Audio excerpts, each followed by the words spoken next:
Former President Bill Clinton and former Secretary of State Hillary Clinton sat for about 9 hours this week in front of Democrats and Republicans answering questions about Jeffrey Epstein. Both of them were compelled to testify about Epstein, with Bill Clinton in particular having a lengthy relationship with him as documented in photos and other mentions throughout the Epstein files. Now, disappointingly, but not surprisingly, this has become a partisan exercise of shifting blame. Republicans are claiming that Bill Clinton's testimony exonerated Donald Trump when it absolutely did not. At the same time, a lot of people who support the Clintons are trying to make light of the allegations within, which also isn't helpful considering that the claims at the heart of this matter are sex trafficking and child sexual abuse. The viral clips don't tell the full story, but the takeaways from these hours of testimony also aren't particularly productive either. Now, both Hillary and Bill Clinton have strenuously denied any criminal involvement with Jeffrey Epstein or knowledge of his crimes before he was prosecuted.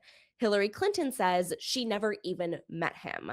But Republicans in particular have led an obviously partisan attack against the Clintons, highlighting Bill's relationship with Epstein over Donald Trump's. Originally, the Clintons argued that they wanted to testify in public, but these ended up being closed door depositions. However, they were recorded and almost immediately shared with the public, so we can still watch everything that went down. Before each of them began, they also shared opening statements publicly. And Bill Clinton said, "I'm here today for two reasons. The first is that I love my country, and America was built upon the idea that no person is above the law, even presidents, especially presidents." He went on to say, "The second reason I'm here is that the girls and women whose lives Jeffrey Epstein destroyed deserve not only justice, but healing.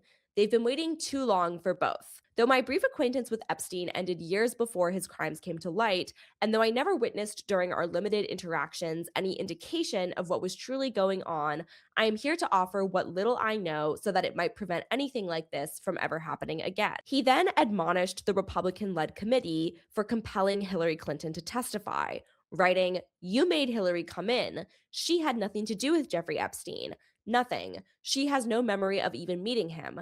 She neither traveled with him nor visited any of his properties. Whether you subpoenaed 10 people or 10,000, including her was simply not right." He also went on to say, "I had no idea of the crimes Epstein was committing. No matter how many photos you show me, I have two things that at the end of the day matter more than your interpretation of those 20-year-old photos.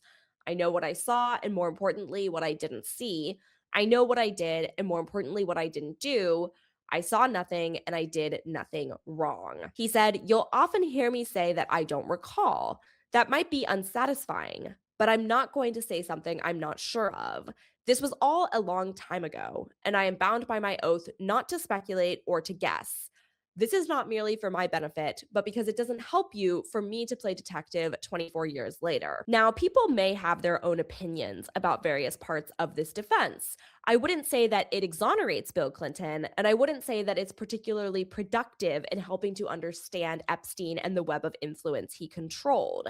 But there's also an interesting thing to point out in that, again, this Republican led committee has hyper focused on the Clintons. No Republicans attended a similar closed door deposition with Les Wexner, a billionaire client of Jeffrey Epstein's, even though one prominent Epstein survivor says that he assaulted her on a property right in Wexner's backyard. And similarly to the Clintons, other associates of Epstein have repeatedly denied any involvement or knowledge of his crimes. There's a broader failure here of the FBI and the Department of Justice failing to investigate these allegations in the first place, even with reports dating back decades. Which brings us to where we are now. A bunch of former associates of Jeffrey Epstein claiming they don't even remember what happened all of those years ago.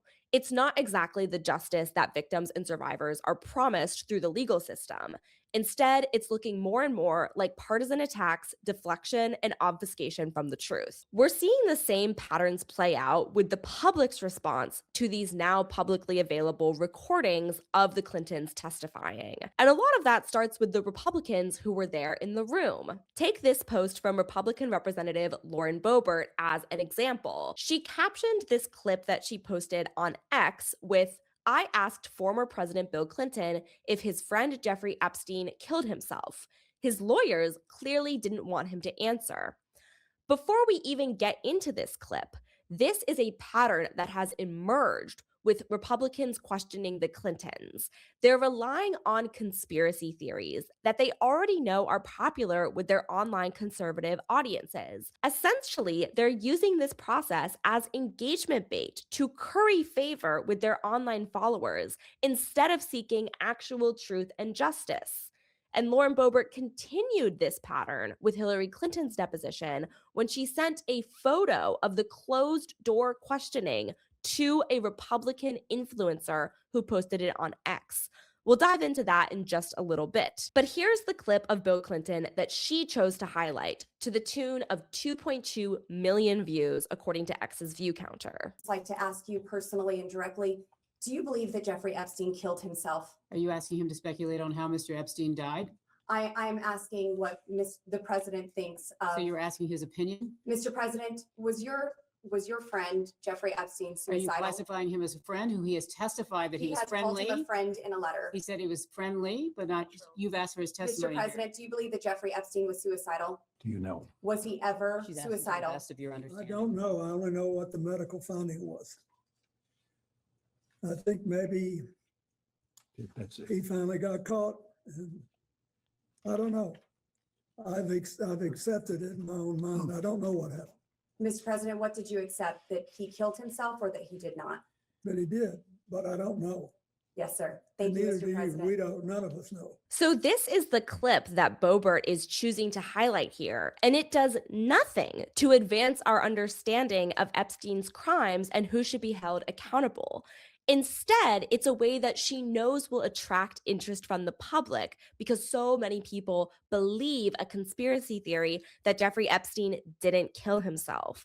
But Bill Clinton doesn't even have any knowledge of that. So this whole exercise is ultimately useless.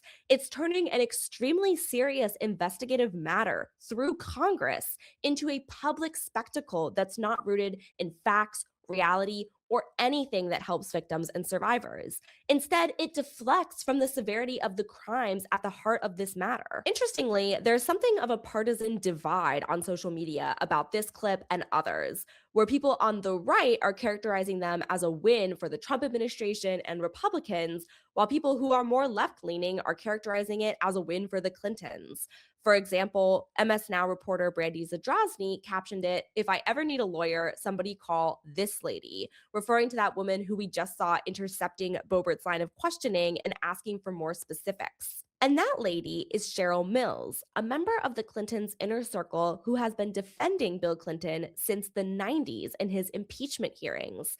There's this article from 1999 referring to her as President Clinton's best defense. Cheryl Mills is a character across multiple clips that have gone super viral from Bill Clinton's testimony, including this one, which according to X's count has been viewed more than 17 million times.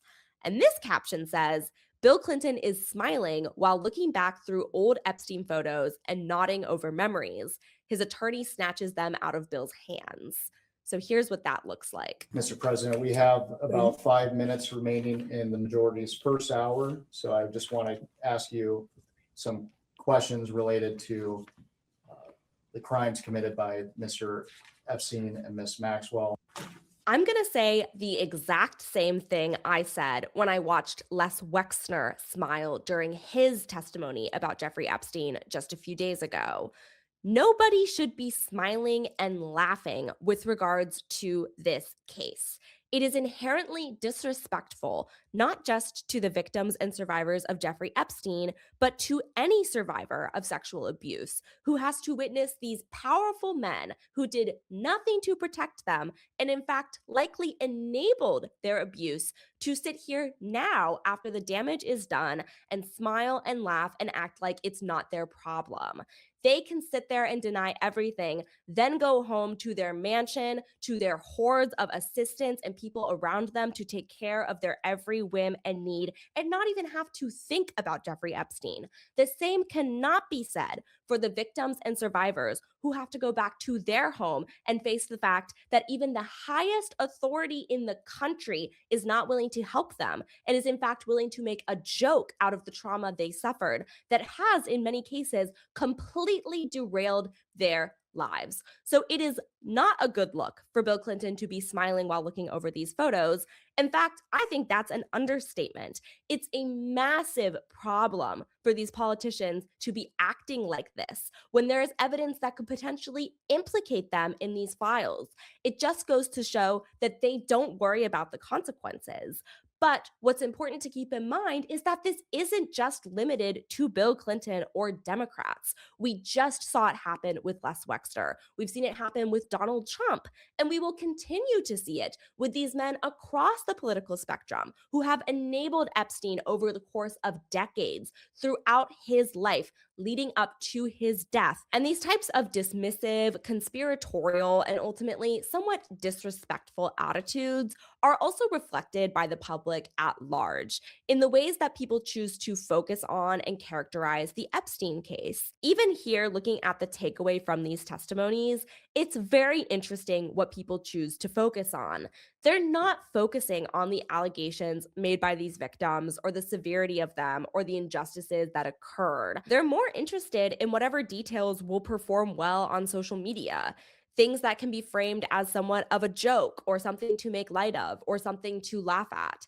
And it's one thing to process trauma through humor, but it's another thing to turn the Epstein case into a joke entirely, because that attitude is one of the roots of the very problem here, which is that our society doesn't take these forms of abuse seriously, and it's victims who suffer the consequences of that. For example, you have this X account referring to Bill Clinton as boomer maxing in the way that he describes sending emails. So you did not use Sorry, Mr. President, this is back in, think of the year, look at the year, so It's you make sure you're 20 answering the question. 2001. Did you have a phone in 2000? Did you have, he's asking you, was this your BlackBerry or did you share this BlackBerry with him? Well, I've been out of office then 9 months. Did you have a phone, Mr. President? I don't think I did. I don't, anyway. But the truth is, I don't remember. I just know that I did not email. Okay. So you did not email. How often do you send emails? Or did you send emails? Have you ever sent an email, Mr. President? I sent one email to John Glenn, Senator John Glenn, when he was in space at age 77. And I sent an email to the men and women aboard a U.S. ship in the Adriatic during the Kosovo War. Have you sent any other emails, Mr. President? He's asking. Since then, I'm not sure I've sent one. Okay. So again, it's unfortunate but not surprising that the things getting the most attention out of this testimony are things that can be made light of. Basically, poking fun at the idea that Bill Clinton doesn't know if he had a phone or if he sent emails other than 2 previous times in history. And yes, there is something ridiculous about this on its face, but it's disappointing that there's basically 2 channels for responding to Bill Clinton's testimony.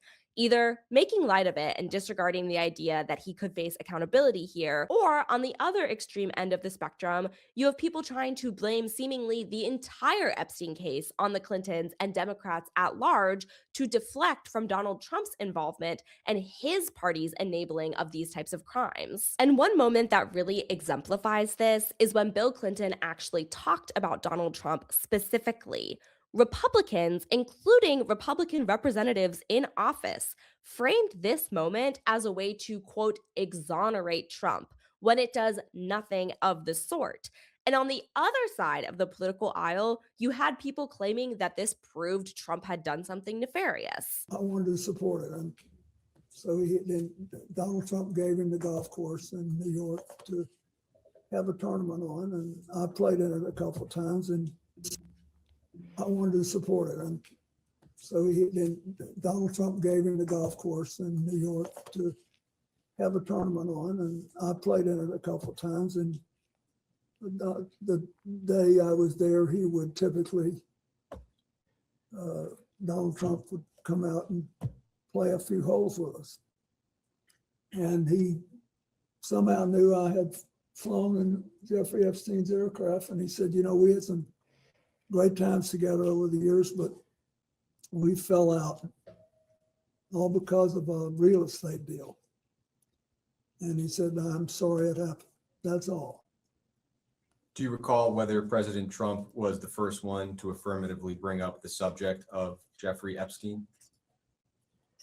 No, but I'd be shocked if I did. I just don't do that. So you have some accounts claiming that this is a disaster for Republicans and others claiming that this exonerates Donald Trump somehow. I would argue the reality is that neither of those things are proven by this clip. What this clip indicates to me is that the partisan nature of these men's opposing political parties is actually kind of meaningless here, because it shows that regardless of which side they're on, men of a certain status, men with a certain degree of wealth and power, hang out in these types of casual situations and talk about men like Jeffrey Epstein, who they both knew, who they had both spent time with, who they both had some sort of friendly relationship with, and neither of them did anything to stop the gross abuses of power that were happening right under their noses. So the reality here is that this doesn't say anything positive about Democrats or Republicans. It says something incredibly negative about all of these men within this social class. And that is disappointing to people who want to view the Epstein case through a strictly partisan lens, when the reality is that it implicates people in power across the spectrum. Sexual abuse does not happen based on whether someone is a Democrat or a Republican. It happens because of a power vacuum where one person abuses their power over another more vulnerable individual. That's what we saw happen with Epstein, and it's what we're seeing happen with his enablers, who now face no accountability whatsoever outside of these highly partisan public hearings in which either side is going to either disagree or agree with them based on their preconceived biases. Interestingly enough, Hillary Clinton is really one of the only figures who has been questioned in relation to the Epstein files, who has repeatedly called out these types of institutional failures in clear and coherent ways. She also reacted really strongly to these attempts to paint a partisan picture, like when Lauren Boebert, as I mentioned before, took a picture during this closed-door deposition and tweeted it out. Here's how Hillary responded to that. Information. Okay. I went to the fundraiser to support my friend Nita Lowy. All right. Excuse me, can I interrupt? I have There are another, photos that are being released of the secretary as she is testifying from inside this room. Can you please advise me as to whether or not that's permissible and consistent with the rules, particularly given that we have asked for a public hearing? If there are photos that are being released of the secretary as she is testifying, can you please explain how that I'm can done occur? with this. If you guys are doing that, I am done. You can hold me in contempt from now until the cows come home. This is just typical behavior. We will go off the record. Oh, for heaven's So I would like sake. to understand how that's permissible. Before the hearing was, It doesn't Excuse me. matter. We all are abiding by the same rules. I will take that down. Yeah, So I well, would like to take a break at this moment. yeah, and I'd like to have a I'm done conversation. for now. Go off the record. Go off the record. Hillary Clinton is 100% in the right here when she says this is just typical behavior from Republicans who have turned this matter into a circus in their attempts to exonerate Donald Trump. When the reality is, this is only happening because some Republicans switched sides and actually opposed Trump to ensure that the Epstein Files Transparency Act would pass and that these files would have to be released to the public, leading to these testimonies now. At the exact same time that Donald Trump is claiming he's been exonerated and Republicans are backing him up, The Atlantic has new reporting about the lengths that Trump and his administration and allies went to try to stop all of this from becoming public. The Atlantic reports that Representative Thomas Massie, the Republican from Kentucky who has led a lot of this fight, called it a 360 pressure campaign, one felt not just by him and his staff, but anyone associated with him. The Atlantic reports one tactic he had not experienced before. Some of his key staff members were suddenly offered more prestigious jobs in the Trump administration or more lucrative jobs in the private sector. The idea being that if Massie no longer had a full staff, he couldn't pursue ambitious legislation. Massie recalled asking an employee who, a few weeks before the vote, had received an employment offer that would double his salary. Did it ever occur to you that they might be offering you this job to basically make me less effective? He said that the young man sheepishly replied, "That's what my mom said." He turned down the offer and finished writing the bill. I just have to offer my thanks to this anonymous, faceless staffer who turned down a massive pay increase to work toward justice for survivors. And I also have to thank his mom who told him to do it.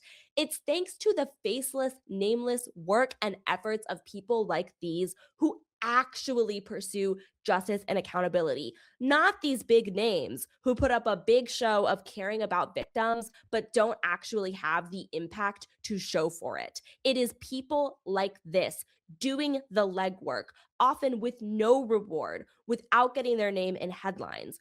Those people are who we should be looking to for this type of guidance at this time, not people like Lauren Boebert, who's just trying to get attention online, or even people like Bill Clinton, who's claiming that he would never do anything to disadvantage a survivor, when the reality is we have photo evidence of him doing exactly that. And Bill Clinton can say he doesn't remember anything, he doesn't see anything, but that doesn't help victims and survivors now. This whole thing has turned into a circus for Republicans to try to benefit from. But the reality is they aren't. The Epstein case has resonated across America and beyond, and not in the way the Trump administration wants, which is exactly why Trump tried so hard to stop this from happening. It has contributed to his plummeting approval ratings. It will contribute to Republicans underperforming in the midterms, and it has left a mark on the collective consciousness of Americans and beyond about the reality of injustice in this country. That can't be undone. That can't be deflected from. And going forward, whether these testimonies are effective or not, that's something we won't be able to forget.